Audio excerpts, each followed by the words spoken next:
Okay, my name is Richard Planas, and I'm over here in Spain. I'm going to cover some basic Kempo techniques for you. I'm getting ready to do a series on tapes on problem techniques, or what techniques that people have problems doing or understanding that cannot be learned from a book. You need a visual or hands-on picture of the technique with the reasonings why and how come everything is done the way it is. That's one of Mr. Parker's sayings. He said, "He who knows how will always be the student, but he who knows why will become the instructor." So when I teach, I always teach by the rules and principles of motion. It's not just the way I do it. I have reasons and rules and principles to back it up. So I'm going to cover some of the gift techniques, and one is broken gift. Let me go Carlos in here. When we work the gift techniques, now first of all we say, why are we punching somebody's lights out that's shaking hands? Well, it's not the handshake, it's what the intent is. And this I heard happen to a UFC fighter in New York a while back. He was in a restaurant and a guy tried to pick a fight with him to impress his girlfriend, to make a long story short, as the story goes. And at the end, he watched the guy who was going to leave, and he went up to shake hands with him and said, I'm sorry, I'm just trying to impress my girlfriend. And when he did, he pulled him into a punch and knocked him down, and he took off running out of the restaurant. So even a UFC fighter, this can happen to, people that it shouldn't normally. But anyway, every move we do has a reason and how come we're doing this. So it's not the handshake that we're concerned with, it's what we see the intent of the other hand. And this is all in how much telegraph you get. Now, before we start, this is something that I like to point out always, is we're learning self-defense, and that means the bad guy gets the first shot. It's like the cowboy movies. I say, okay, the cowboy movies, the good guy wore the white hat, the bad guy wore the black hat. The good guy could not draw first. That would make him the offensive guy. So the black hat had to draw first. So that's what we have, is the bad guy moving first. And how much read time do we have for that, and what can we figure out we're going to do about it? When we're working here, what we're getting is, if this happened and I went bam, there's nothing he could do about it, because action's faster than reaction, and what I did is I moved correctly. Direct straight line motion, no telegraph. If I went back like this, he says, oh, now I see what's up. And that is what a telegraph, I always explain to people what a telegraph is. A telegraph is improper motion from your opponent. That's what gives us read time.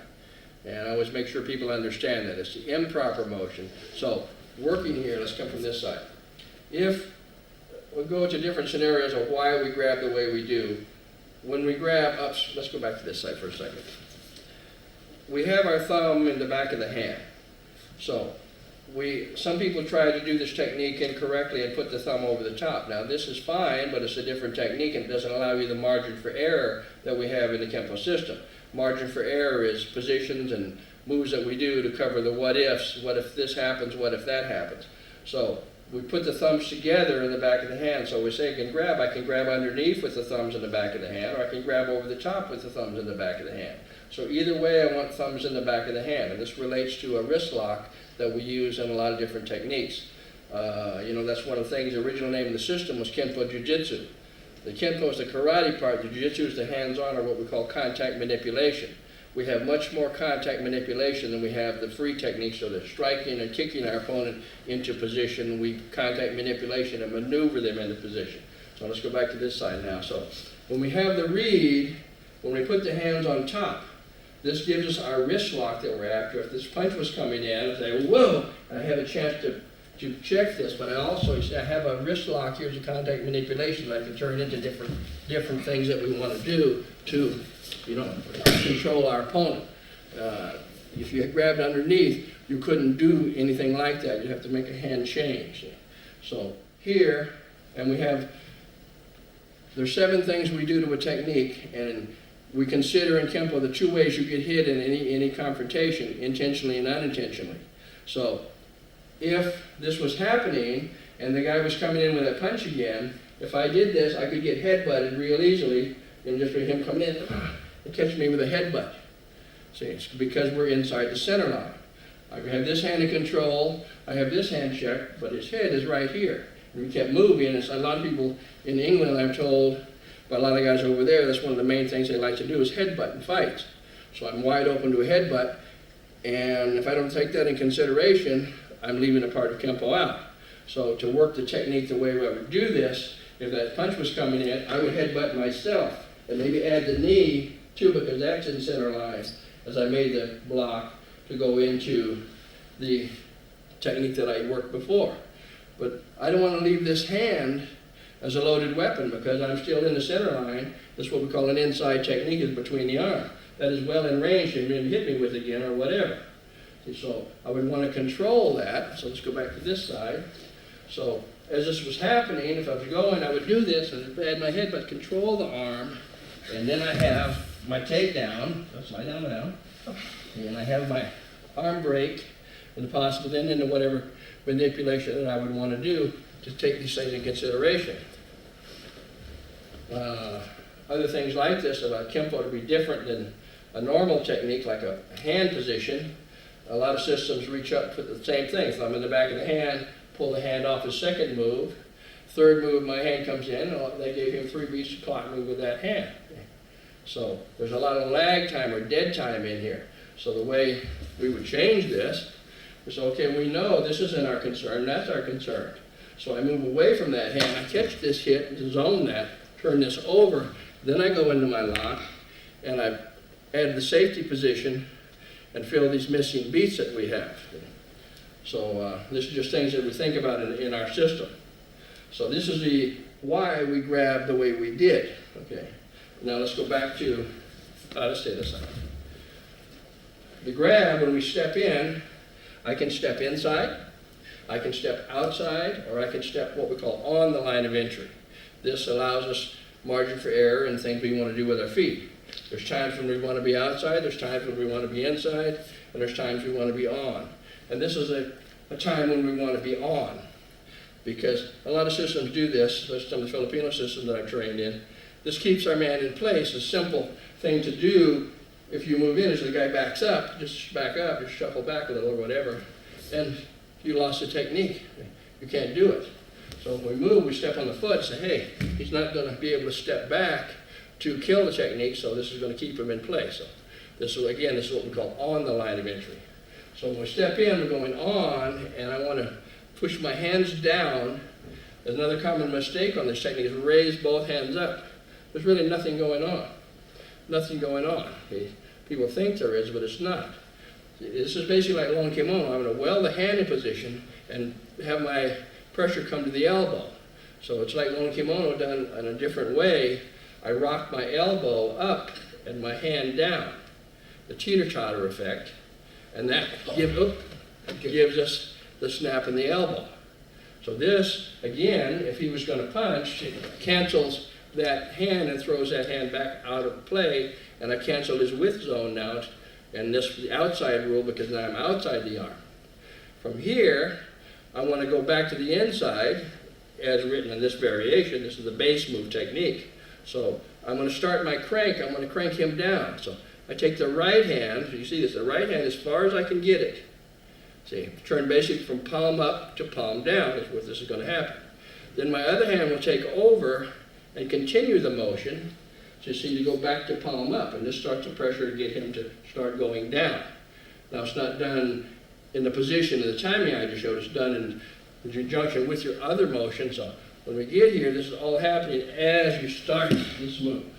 So when I step back to the 730 corner, it pulls him into either my back knuckle, which is the standard variation of the technique, but I like to use the elbow variation. You never let go with both hands, and you keep a better control on it, and to me it's a much better weapon. But you have A, and we'll call it A and B, A the back knuckle and B the elbow. When you do, from the side, when you do the back knuckle, you have to let go. You have to let go with this hand and put this back knuckle in. And it relies on the grab being done with one hand. If you do the pull, there's no crank, because that's what keeps the joint free and lets it move. And you have a much stronger weapon with the elbow. Okay. Well, we'll stick to straight variation first. So if we had the break come in, we had the crank and the back knuckle. Again, I don't want to move to the center line, be between his arms and have two loaded weapons here.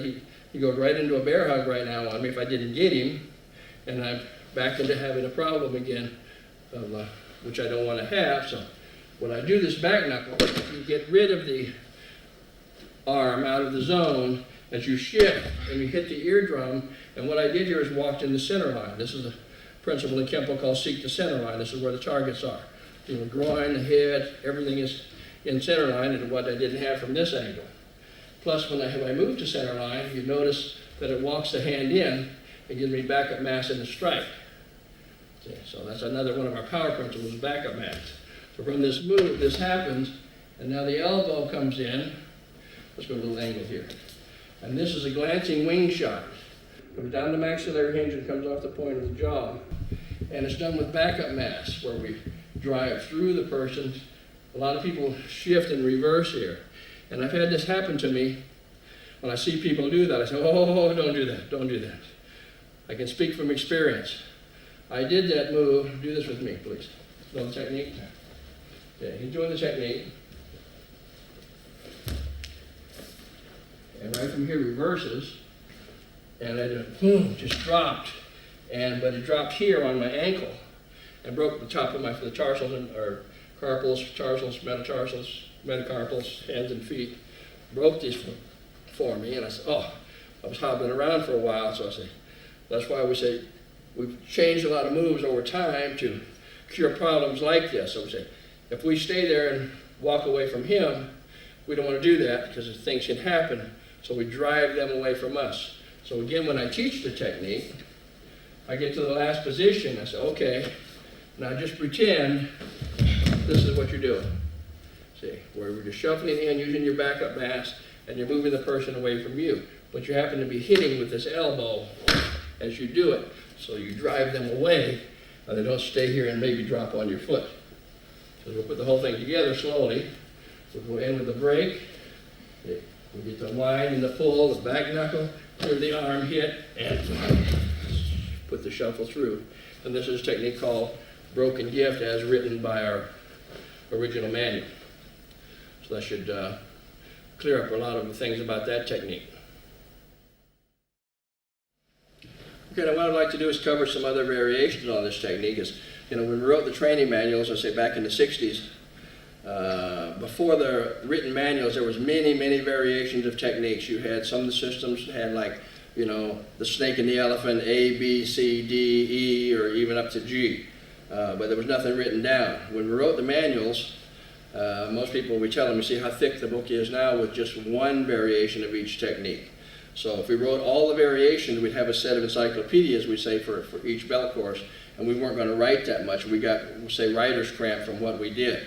So there's many variations of techniques that go along with this, and you should learn as many as you can. And this is based on the clock principle. What we did in the technique that I did on Carlos is we started on the 612 line, and then we shifted to the 730 line, and we shifted to the 430 line and finished from there. So we worked the back two angles of the triangle. We said, well, what about the front two corners? Those are lines 2 and the 9 and the 3 line. Well, not all angles are usable in all techniques, but we like to go around and say, hey, what angles are usable and what can we do from there? So I want to point some of these out. So let me call in Sergio here. When we did the technique again, we'll look at this as our 612 line. We started, I went into the 612 line, I dropped back to the 730 line, I shifted to the 430 line, and I finished at the 1030 line.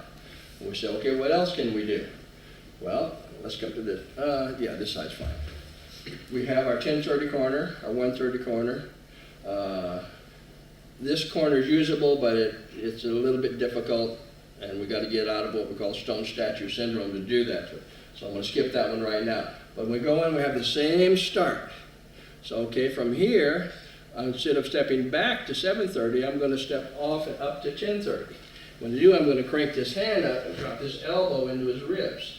Now, if you can see that on camera, but we'll see it from this way. When I come in and catch my break, and I do this move, I'm driving this elbow in. So from there, I said, there's my 1030 corner. I'll keep moving on that. I have my break and put the person down in a control position. So this is just a variation on it, being able to go to that corner. Another thing, let's go back to this side again, please.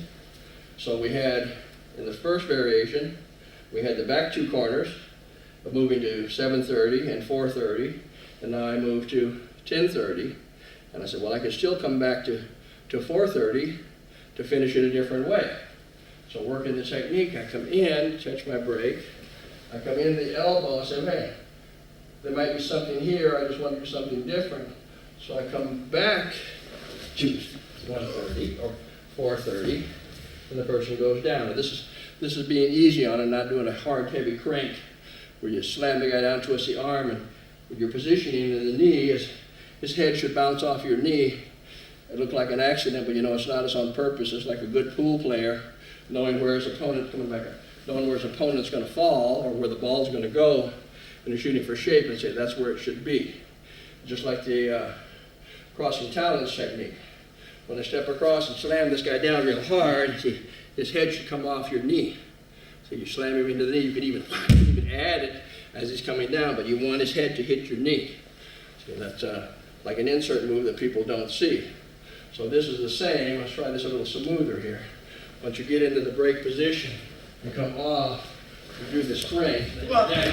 See, he almost did that. He almost hit his head on my knee there. And again, you could add it with some travel of your own to put that insert in. Okay. So that's the 10:30 corner and finishing on the 7:30 corner again. So just again, variations in the technique. I wanted to add another variation on the technique. You notice when I said we worked the technique, we worked in the 612 line, then we dropped back to the 7:30 line, shifted to the 4:30 line, and then finished on the 10:30 line. The second time variation, we used the center line, we went to the 10:30 line, and we finished out again at the 4:30 line, doubled up on that angle. So I'm going to double up on the 10:30 line here, which really not really a double, but it's going to finish again on the 10:30 line instead of the other line. So I'll use Ingmar for this. This technique involves a sweep. I'll show it from the two angles here. When we, again, go back into the version, catch the arm brake, step off, put the elbow in. From here, I could go through to 10:30 and finish, or I came up to the 4:30 line to finish with the crank, but I'm going to stay on the 10:30 line. When I do this move, and this involves a hand change and a sweep, I'm bringing this hand down, putting it back in my opposite hand. I'm just doing a hand change on this. I take it from one hand to the other. You have to maintain control. I don't want the arm free and moving around to do whatever it wants to do. So as this happens, this is a torque technique. I use the hard twist on this, and that's what makes my sweep come in. Step down, and you'll notice, let's use the other side. That's where the brake comes in. So because the brake, we do the elbow. You don't even have to add the elbow if you want to, but I'm going to do this slowly. When you make the change and the sweep up, you step down, and when you hit the deck, see their own weight falling, puts the elbow across your knee for the brake. So you say, well, I didn't quite get it. You can pop switch to catch it to make sure, and then put your knee in as a finishing move to make sure, and you're always controlling the head so they can't turn into you on this. This is another, ending variation on the 10:30 line.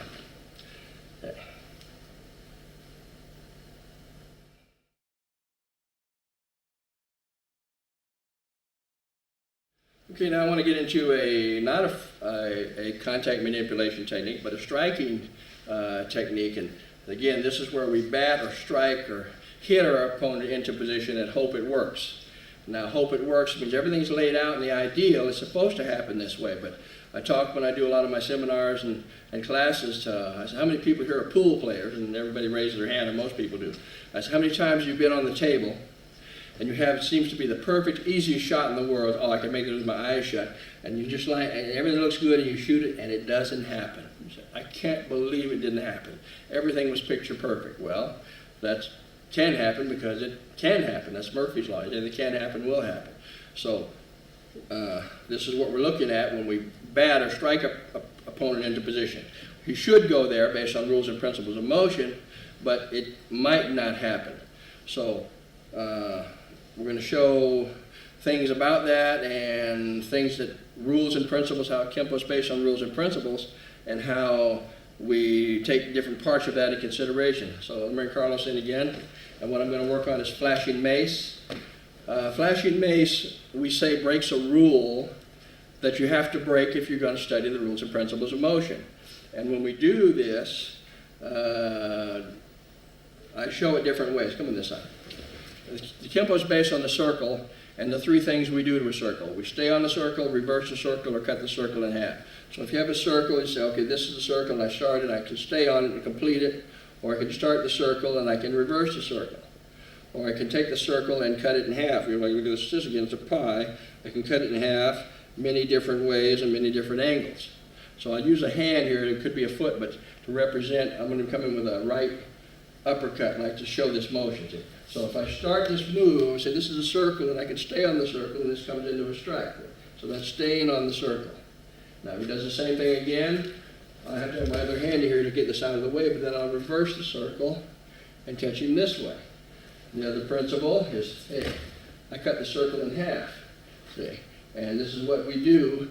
And most every time you do motion, you look at what we're doing, and that's what we do. Stay on the circle, reverse the circle, or cut the circle in half.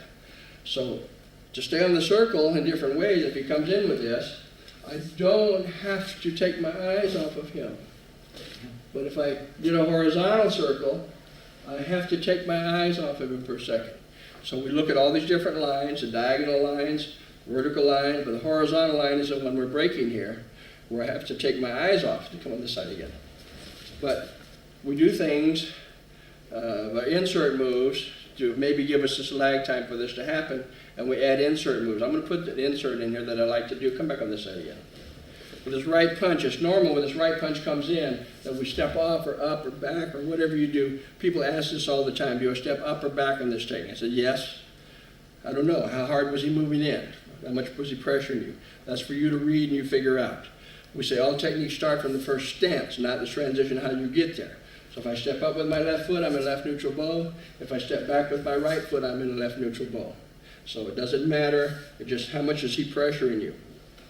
But when this happens, we come in and say, okay, I want to catch this, and basically do the break from glancing salute. So I catch the break, and now he has pain. Oh, that hurts. And it cancels that thought process. So that's the first pain. The second pain is this back knuckle in the temple. That's going to make him say, oh, that hurts too, and hold his head and keep his hands up. So the first one's the pain that causes thought cancellation. The second one is to cause that, keep that going, but it's really to open this low line that we want to make sure it stays clear. And that's where I put my spin. So let's come back to this side so you can see this in slow motion. So I take this break. I say, okay, when I hit here, and he holds his head, when I spin through, this lets me put the back knuckle in the rib or kidney area that I want my second shot to come in. And don't forget, we have our check in here. See, so this is staying on the circle, but you realize, okay, to stay on this horizontal circle, I have to break a rule and take my eyes off my opponent. Yeah. So that's coming in there. Let's work from this angle so you can see the rest of the technique. Once this happens, and you do this move and you put the strike in, now, when you hit him in the head, he wants to hold that. When I hit here, he wants to tuck and start to hold that. And we know that, so that's going to open the high line. So when he starts to drop his hands, we keep that going with our double hand drop here from the hip and keep him bent down and broken with that knee check. And that's the flashing mace of the name of the technique where this comes in. We're loaded in the south 40, and we come up with our punch that's a vertical line. A common mistake on this technique is what I call a little buckaroo, and that's change the line. See, we always load to the zone you're going to work from. I don't want to change that. So if I loaded and I went vertical, I don't want to change that, come out horizontal and hit horizontal because I didn't load my hand for that zone. I have to cock it to there's a separate move.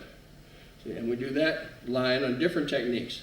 So when we do this technique, we drop him down, and that puts us well in the clear to come back up on this vertical line. See, we don't want to change this and go out around with a little pulling loop. That's, again, the little buckaroo like the cowboys in Texas. That's where I got this from. That's where they related it to, was the little buckaroos. So this is the flashing mace. When we start this, we say, okay, this is the top side of the circle with my hand, When we do this in techniques like in Form 4, with thundering hammers, we'll start it with the hand, we'll finish with the hand, or start it with the hand, finish it with the foot, and that's what we like to do here is an old standard variation. Once this comes in, I spin, catch the scoop kick, and then you're headed for the barn. So you have the hand doing the top side of the circle, and the foot doing the bottom side of the circle, all in one spin. So anyway, that's flashing mace basically as written. Then we say, now, let's try not to break the rule. Because, again, of the 7 things we did with technique, add, alter, insert, prefix, suffix, rearrange, and delete. Delete's a big one.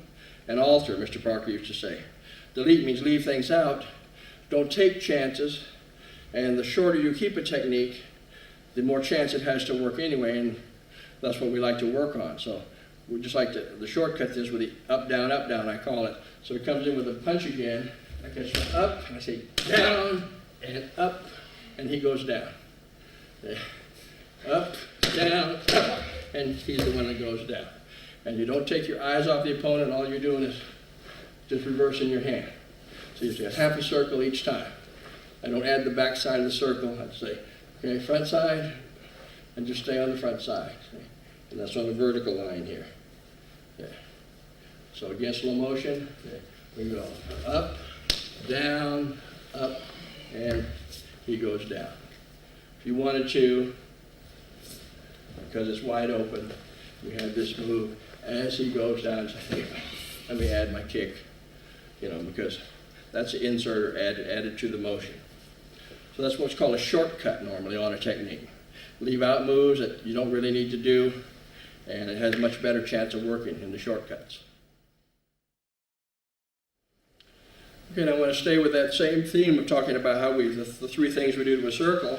And again, flashing mace stayed on the circle, and we had to change our, position and break the rule of taking our eyes off our opponent to do that. And we have another technique that reverses the circle and doesn't take your eyes off the opponent, working that horizontal line with different targets, and that's flashing wings. So I'm going to work this, I'm calling Ingmar in here.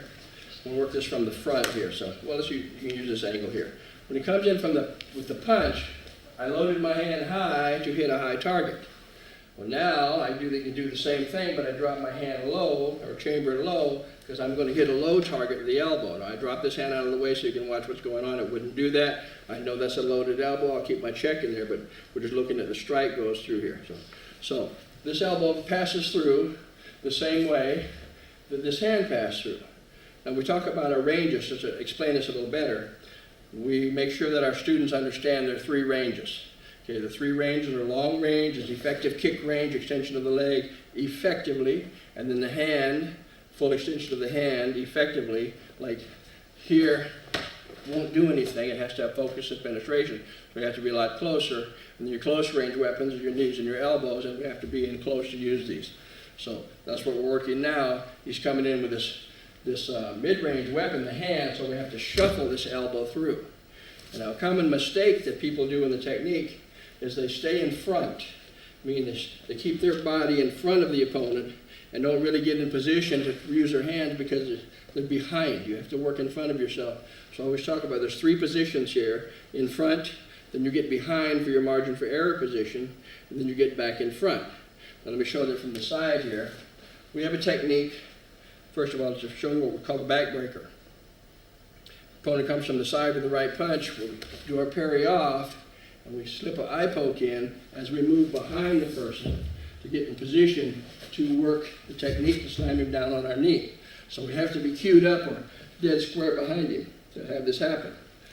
So that's how we check our position in flashing wings. If he comes in and I shuffle in and put this elbow, if I couldn't grab him and step back and put him on this knee without changing my position, I'm in the wrong place. So that's the margin for error on this technique. So let's go back to this side again. So we started, and again I said, all right, from flashing mace, I hit and stay on the circle and go through, or I can load low, put the elbow in and reverse the circle, and catch him back with let's work a little more angle this way.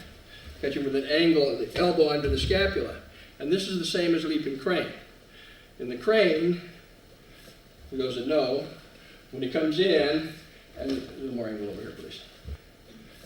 When we catch the kick down, the person could be about ready to fall forward. And there's no problem because we want our opponent down anyway. In fact, we can help him down and push him down and go into leap of death. But we said, no, I want to see if I can save the technique because we're reloaded. So we sting this kidney and we try to get that result of shocking those nerves and bringing his head back. Say, good, that saved the technique because the head's really what I wanted with the elbow. So the shot in the kidney is the saver that brings the head into position.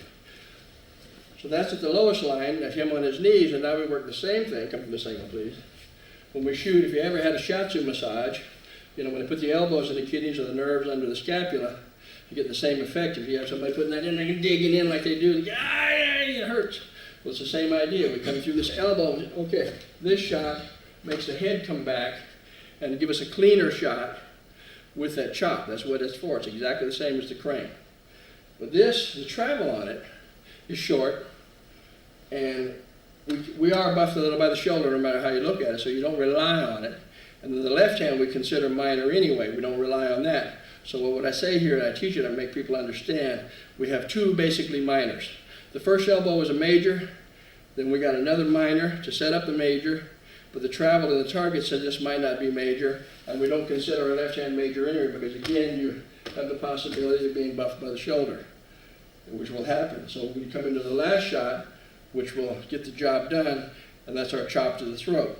So when I teach the technique, I make people understand the first shot and the last shots are the good ones. The rest are fillers. So let's look at it from the front. When he comes in with the punch, we have the same thing, elbow, elbow, and I go chop, and this is moving back in front. We're checking the arm, putting this chop in, checking the arm, and now we'll wind up in the south 40 again for our good shot that will, however we want to deliver it, possibly in the fight, and you could add the sweep with that to double the force of the takedown or whatever. So look at the whole thing. We go block, elbow, elbow, chop check, and then with the move as we head for the bar. Okay. So this is, again, the whole purpose to show this was don't stay on the circle, because we have another technique to point it out that does that. If I go elbow, elbow, that's another technique, storm technique, and that's nothing but flashing mace. If you cut your arms off here and all you had was elbows, then it would be elbow, elbow, instead of back knuckle, back knuckle. So this is just making sure you see and understand the same motion used with the different principles that we use them on. So that was flashing wings, basically.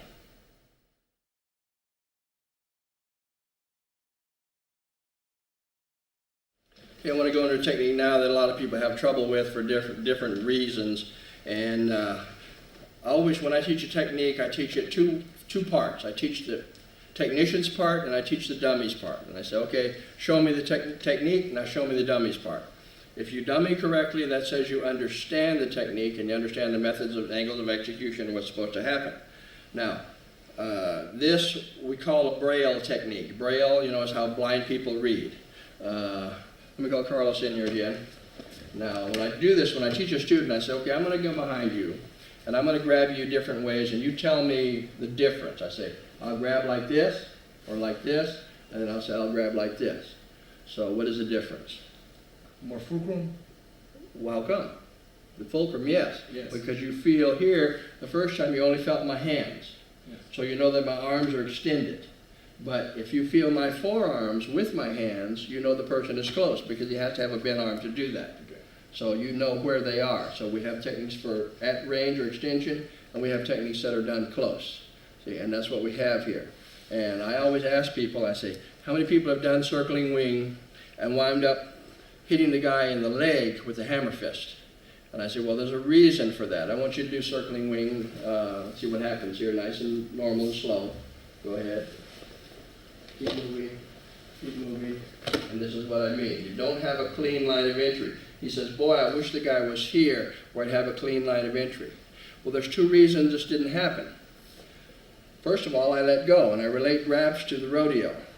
When a guy grabs, there's different reasons why somebody grabs. Basically, they don't know how to fight, so they just grab and hang on for dear life, or they do know how to work some contact manipulation, and if they do, they're going to hang on. See, so this technique, and there's many in the family, that use what we call the mandatory step. We have to make our opponent take a mandatory step. So it's okay, turn around again. When I grab, I didn't grab to let go.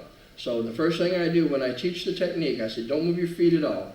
All I want you to do is shift, watch me, shift your shoulders hard like this and throw that left shoulder forward. Okay. Go ahead and do that. So that gets me off balance and breaks my base right away. And that's rule number one, or the unwritten part of rule number one. Rule number one we say is the only one that really gets a number, that's establish a base, and the unwritten part is then break your opponent's base.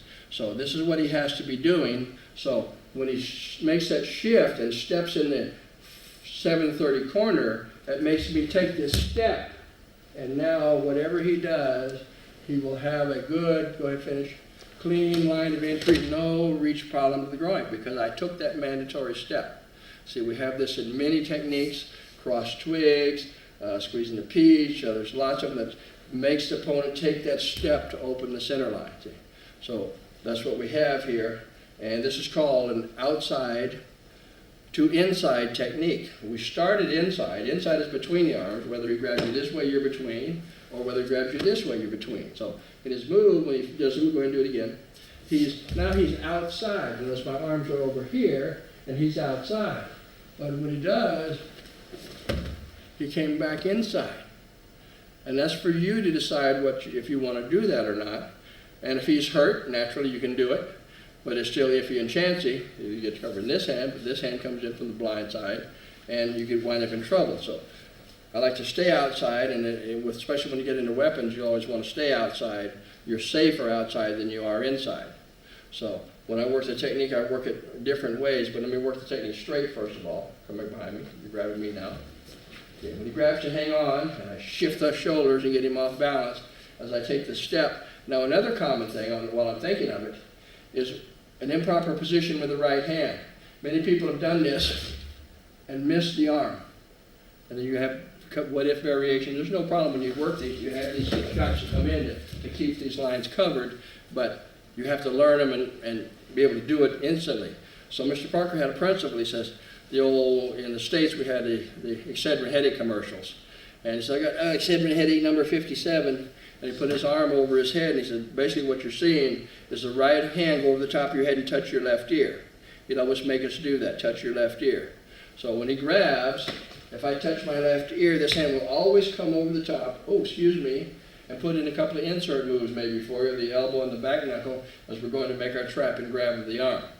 So you'll have much less chance of missing that arm. See? So anyway, let's do it from the beginning again. When I do this move, I come out and I catch this and put my poke in. I open the center line back up. So, okay, I come in with my hammer fist, with my scoop kick, and head for the barn. But again, that's going from inside to outside to back inside. I like to stay outside. Again, it's a variation on the technique. This is the principle of the technique, is doing like this.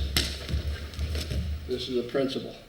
Get behind him, don't stay in front of him. So when I work the technique, it's basically what we had before.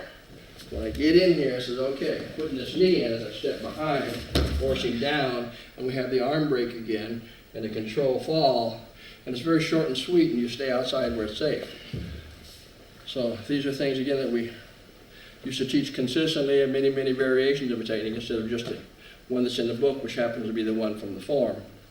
So, you have your choice of the two, and you should learn them both and practice both.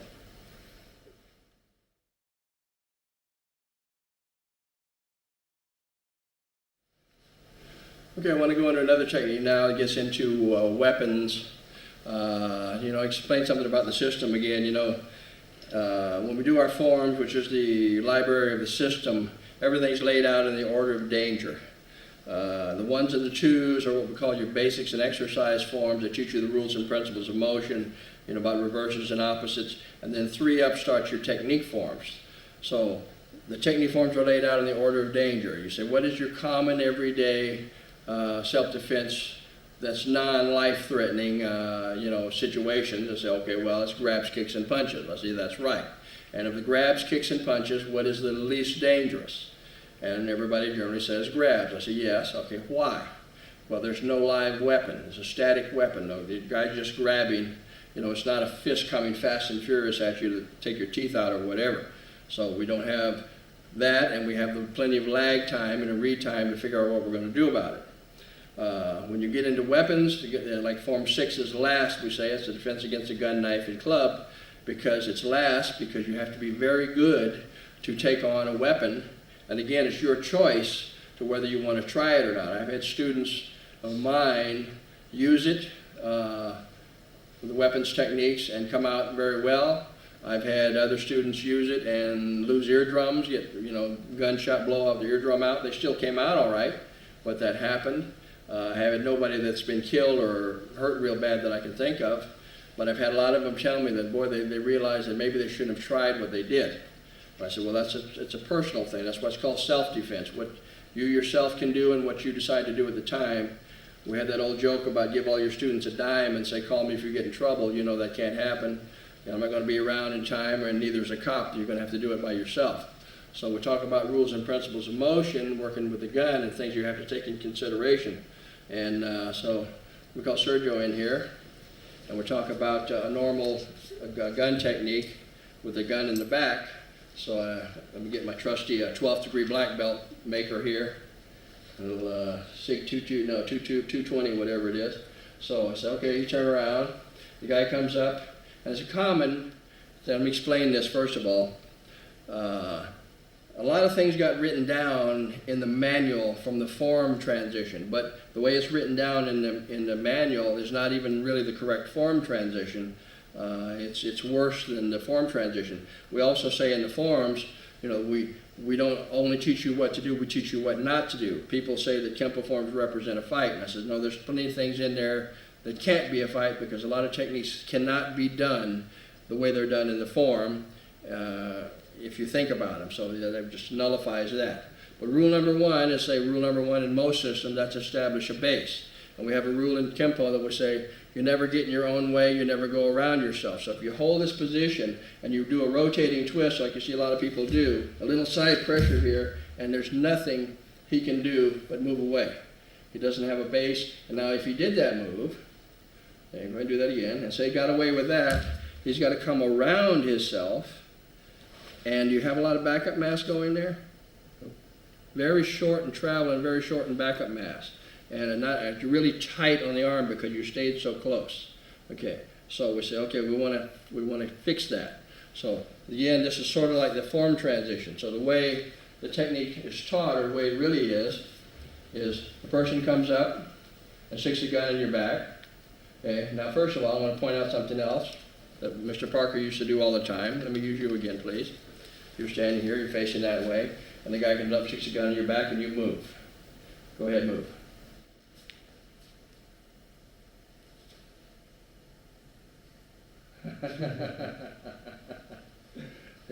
Did that at a police station one time when they wanted us to come down and look at what they were doing and giving them an evaluation. And Mr. Parker said, I didn't like that. And why? And that's what he did. You know, when the guy turned around, he had his fingers in his back and a gun in the other hand. And that's what we call in America, look before you leap, or leap before you look. That's the saying, is look before you leap. So if he does that to me, he sticks his finger in my back, and I move up and say, oh! So I have plenty of range and plenty of distance, but the gun's in that hand, and I'm in big trouble maybe. So the problem is not looking, and this is standard in a lot of techniques. Put the gun in your belt back here. To point this out a different way, come behind me, grab me in a bear hug. Crashing wings. This happens a lot in crashing. Grab me. This happens a lot. Ooh. I said, what are you falling down for? What are you falling down? I said, you know why you fell down? You don't have eyes in the back of your head. You didn't look down to see where his feet were. See, nobody's going to grab you without having a good base. So when he grabs me from behind, I know I don't have, grab, please. I know I don't have eyes, so I look down his feet and say, oh, there's his foot. So I know where I need to step to get around that foot without tripping over it. If you trip over the foot, you just didn't look. So this is the same. See? So when he's got that gun, let's move it this way. Come behind me this way. First of all, I want to know it's a gun. Now, I remember an old Superman episode in the States, and they did it just for the movie. But Clark Kent did this to a guy that was tailing him, or tracking him, and he stuck out behind him and put his finger in his back, and he says, hey, Lefty, or whatever the guy's name is, what are you following me for? He says, I'll tell you if you get that gun out of my back. He says, that's no gun, it's my finger. And Lefty says, oh no, I know steel when I feel it. See, that was just to make Superman seem like Superman, but really it's a finger. See? So if somebody sticks something in your back and says stick them up or whatever, you want to check it out. Say, hey, what's your problem, guy? Oh yeah, it is a gun and it's in his right hand. Take a look. You know, try to get a look at it. So hopefully he says this, or you might expect to see this. Well, this puts your hand in the right position. So when I move and I step to the corner, I do that tearing and I say, okay, I'm out of the way of the gun. I can see, I can size up the situation. I'm not in my own way. Then I have a power move through here to catch that break on the arm. So let's work that from this angle so we can see better. You got that in my hand and say, oh, hey, what's probably good. So when I sketch this, I move over here and I'm out of my way so I can kick without going around myself. I'm not back here to have to go around myself. I have a clear line, I step through and I catch this break. And when I do this, I don't want to leave him in place because I saw this in a school here in Europe where the guy was working here and did a switch. But anyway, if I don't move him and he decides to drop right here, that knee is right in a bad position, to drop that and put your pressure on me, and right, I'm the one that goes down with a busted leg. So I have to get him out of that zone. So what I did, when I move, I tried to drive this guy, I'm trying to move him, I drive him away and get his weight shifted out over here. Okay, so this is what makes the technique work. There's a lot of backup mass and a lot of pressure to get this going. So I call it charging. So once again, I don't want to rotate because, I just lost balance right there just from a little pressure on his arm and have to go around myself with no base to work from.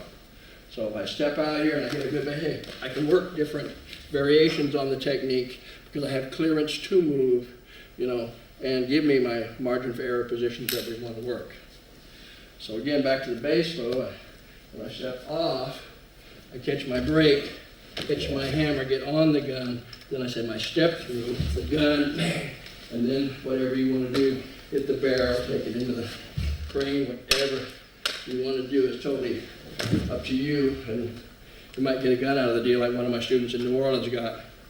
He got a nice little automatic from a guy in the French Quarter that tried to stick him up. But this is again, every move, you want to know why you did what you did, rules and principles, don't violate them. There's many, Mr. Park used to say, there's many ways to do a technique as long as you stay within the rules of Kempo. It's only wrong or bad when you break the rules and put things in that could get you in trouble. So that's why it's so important to learn your rules and principles of motion. Okay, thank you. Again, talking about weapons rules and principles and how you want to save time, and you can't take time when you're working with that. The saying is, the longer a weapon is in your opponent's hand, the more chance you have of being hurt with it. See, so we have techniques that are done for reasons to teach you rules and principles of motion, like in our Form 6, we hardly ever take the weapon away. Kempo is a checking system, so we always check the weapon. We leave it with him and we check it. We keep checking it to burn in the checks and you understand where your checks go. But naturally, in real life, you don't want to have that happen. See, so point this out. Carlos, again. Sergio, rather, excuse me. He's got the gun on me, and this is one from the front. So we have a technique. So if he stuck that out this far, I'd say, oh, that's great, because you give me a long handle, but it doesn't matter. See, so I'm going to step in and parry the gun out of the way. If we're counting all the moves, I parry the gun out of the way, and I might slice the eyes. I come in and grab the control of the hand. Then I elbow the gun out to go into an eye poke. Come back and try to get into a wrist lock position. Step back and make sure the gun's turned away. Get on the gun, pull, kick, check, and then bury the barrel. Well, there's a lot of time in there, and that's the base move as written. But he's got the gun an awful long time, and I say, I don't want to take that chance. So I say, okay. When he's got the gun and his finger's in the trigger guard, I'm going to do the same base move, but I come in and I grab the gun. Now, we do this different ways, and gun familiarity is a good part of it. Like I used to shoot in competition. I've shot everything there is in competition: rifle, shotgun, pistol, all the different games that you play with it. And guns have been my hobby since I was a kid. And we talk about what can happen here, and you're always ready for the gun to go off. We say, if the gun goes off and scares you and you lose the technique, that's silly to me. I said it should surprise you if the gun doesn't go off. You're always ready to hear the gun go off. See? So it won't surprise you at all. You say, oh, I thought it was going to go off for sure. But when we grab the gun, it's an automatic. Well, there's one shell in the barrel. The slide has to cycle to eject the spent round and feed a new one. Well, if you can keep that shell from coming out of there, it's a single shot. It'll call double feed and be a club. An empty gun is a club. So when we grab over the top to cover the ejection port so the shell can't come out, and so it'll double feed and won't work. Now we have a 1/8 inch wide here front sight, and if that cycles, which is going to cycle some, it might cut a little groove. You have a sight cut groove in your hand, but you probably won't even feel it, but that is something that can happen, but still you've disabled the gun. But anyway, when we make this move, we come in and grab this. You'll notice when I turn this back, his finger is in the trigger guard. And I do this hard and fast and jerky. I break his finger, and he pulls the trigger himself. Mr. Parker used to call this self-inflicted wounds. He shot himself, see? Especially when you pull this, see, that's what you get. See? So we do it always slowly, and I'll work this one-handed so you can see this. When we make the chopping pair and you come over and you grab the gun, you'll notice when this finger, I'm going to get up higher on the gun, slides through, that it puts the finger in the trigger guard, and you just jerk back on this, you're going to break his finger real good, and the gun might go off. But what you want to understand here is keep the gun horizontal.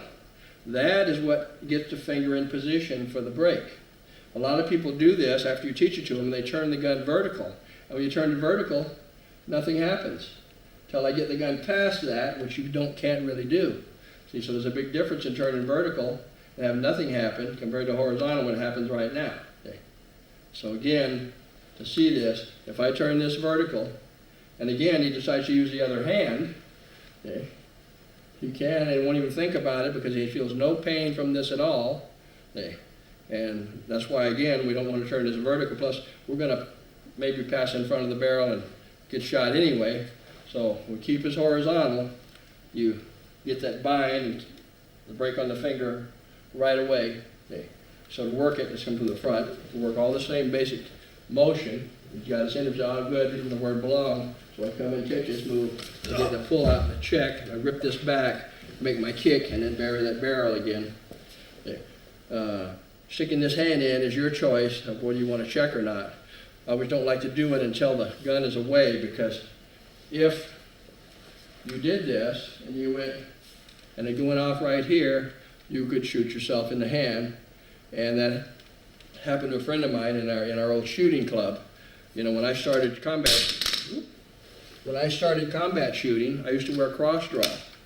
And this just goes into weapon familiarity again. I have a cross draw, and your hands above your shoulders. And when you do this, you do this, and to get into the position of your gun, you don't want to go underneath. It's just not natural. And he had a hole through his hand. You can see daylight through there where it healed up. And he shot himself in the hand. That's why a lot of the guys, I think some clubs might even made it illegal, but not to use cross draw because of that. So you couldn't pass any portion of your body in front of the gun. And this brings to mind, again, rules and principles of motion. Being a combat shooter, I've taught people to use martial arts principles in their shooting to make them much faster and better. You can see on the YouTube what people are capable of doing is just totally mind-boggling. Like there's one on there, if you look at fast shooting, there's Jerry Mikulek in there, and Jerry's from our old club in New Orleans that I used to shoot with many times, and he's the fastest revolver shooter in the world. He can draw or just shoot 6 shots at a target, reload a revolver, and shoot 6 shots again in 2-point-something seconds, under 3 seconds. It's just totally amazing. It's a blur. But it shows you what repetition and practice can do. When I used to shoot against Jerry, in the plate matches, I would tell Jerry that he couldn't start to draw until I started shooting, and he's still finishing, waiting for me to finish to get back to the line. It's amazing. If you watch him on the TV, you'll see that. But that's what that is all about is the economy of motion. So when we're working this, when we get in, I want to make sure this is out of his hand before I put my check in, and then put my kick in. So timing's important here. If you shoot yourself, you say, oh, I didn't have control of the gun or away from him before I put that hand in position. Okay. So this is just other little things to think about.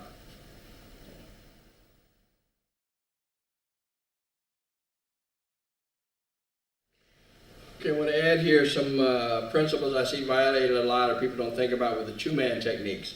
And we have a principle, we have two-man, you need more lag time. We say the two-man techniques are just the one-man techniques with the minors kicked out, and power principles change sometimes.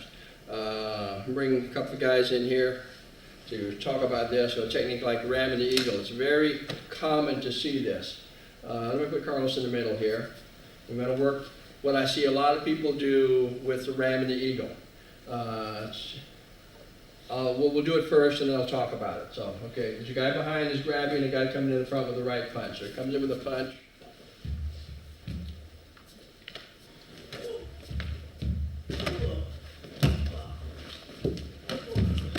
Now you notice what I was doing here, standing here patiently waiting for the technique to happen.